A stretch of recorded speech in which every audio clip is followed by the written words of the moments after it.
Welcome to the deep dive.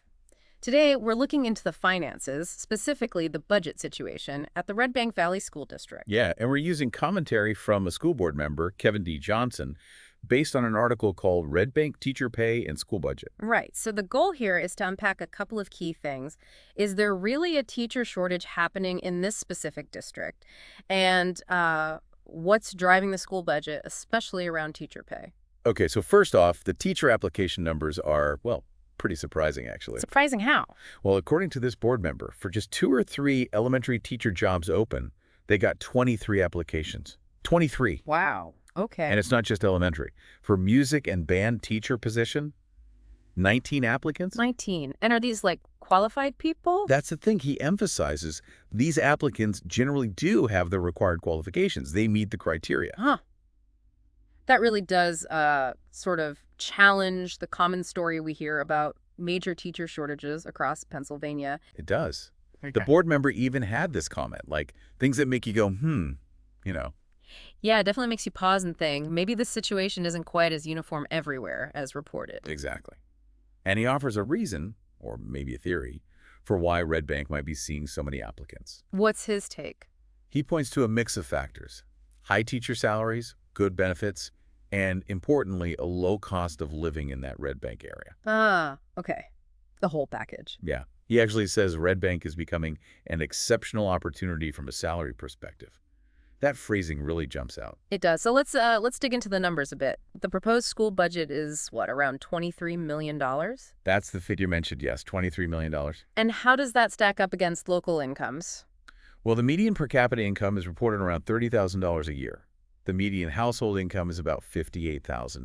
Okay, so compare that to the teacher salaries, he says there. At or near $74,000 plus. And he also mentions healthcare benefits that are, in his words, almost free. 74,000 plus compared to 30 or 58,000 median. That's quite a difference. You can see why that might be attractive. It definitely stands out. And this leads him to another calculation: the cost per student.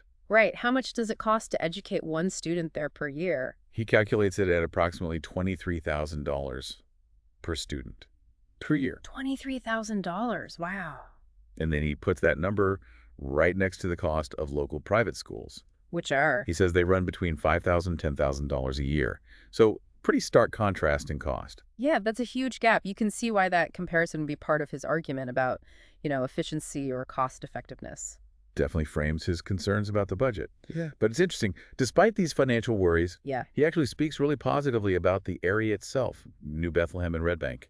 Calls it heaven on earth, apparently. Heaven on earth. Okay. Yeah, and tells a story about friends from Brooklyn visiting and calling it the Shire, like from Lord of the Rings. Huh, okay. So it's not like he dislikes the place. His issue is purely financial, fiscal responsibility, maybe. That seems to be the angle, yes. It's about the numbers. He talks about a proposed $1.3 million paper deficit. A paper deficit, meaning projected. Projected, yeah. And he's quite direct in saying that from his perspective, teacher salaries and those benefit costs are the biggest piece driving that deficit. The single largest factor, in his view. That's what he asserts, yes. So putting it all together, what's his bottom line? What's he calling for? Basically, a change in direction. He argues for ending tax increases. He wants the budgeting process to be more grounded in what he calls reality.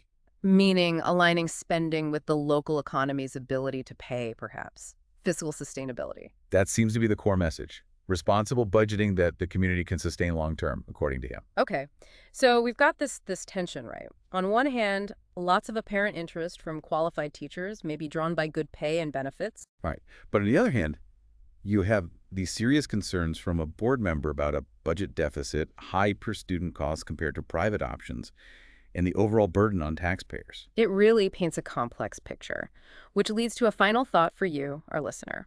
When you weigh all these factors, the teacher interest, the compensation levels, the per-student cost, the deficit concerns, how might a community start to think about evaluating its school district? What are the different ways to measure both effectiveness and financial health?